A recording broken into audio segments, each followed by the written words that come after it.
Team India star wicket keeper Rishabh Pant తన మంచి మనసు చాటుకున్నాడు.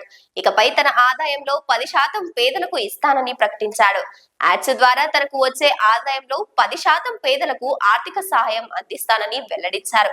ఈ విషయాన్ని ఎక్స్ వేదికగా తెలిపాడు పంత్. దీంతో అతను తీసుకున్న నిర్ణయంపై నెటిజన్లు ప్రశంసలు కురిపిస్తున్నారు. ఓ ప్రత్యేక వీడియోను కూడా రిలీజ్ చేశాడు పంత్.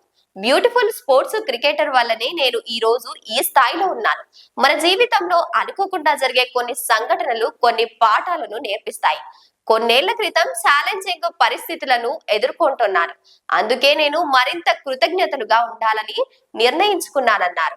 ఎలాంటి పరిస్థితుల్లోనైనా ధైర్యంగా ఎప్పుడు నవ్వుతూ ముందుకు సాగాలని నేర్చుకున్నాను. ఈ క్రికెట్ వల్ల నేను ఎలాగైనా సంతోషంగా చిరునవ్వుతో ఉండగలుగుతున్నాను. అలాగే ప్రజల ముఖాలపై కూడా చిరునవ్వును తీసుకురావడం ఇప్పుడు నా లక్ష్యం. అందుకే యాడ్స్ ద్వారా నేను సంపాదించిన మొత్తంలో 10% పేదలకు ఖర్చు చేస్తానని నిర్ణయించుకుంటున్నారు. ఆర్పిఎఫ్ ఫౌండేషన్ ను ప్రారంభించాను. ఈ ఫౌండేషన్ దాని లక్ష్యాలు నాకెంతో ప్రత్యేకం. దీనికి సంబంధించిన మరిన్ని వివరాలను వచ్చే 2 నెలల్లో తెలియజేస్తాను. మీ అందరికీ ప్రేమాభిమానాలకు మద్దతుకు ప్రత్యేక కృతజ్ఞతలు అని వీడియోలో తెలిపారు. రీసెంట్ గా జరిగిన ఐపీఎల్ మెగా వేలంలో రిషబ్ పంత్ అత్యధిక ధరలకు అమ్ముడుపోయిన క్రికెట్ గా చరిత్ర సృష్టించారు. లక్నో సూపర్ జైంట్స్ అతడిని ఏకంగా 27 కోట్లకు కొనుగోలు చేసింది. దీంతో పంత్ నిర్ణయంపై యావత్ ప్రజలంతా మెచ్చుకుంటున్నారు.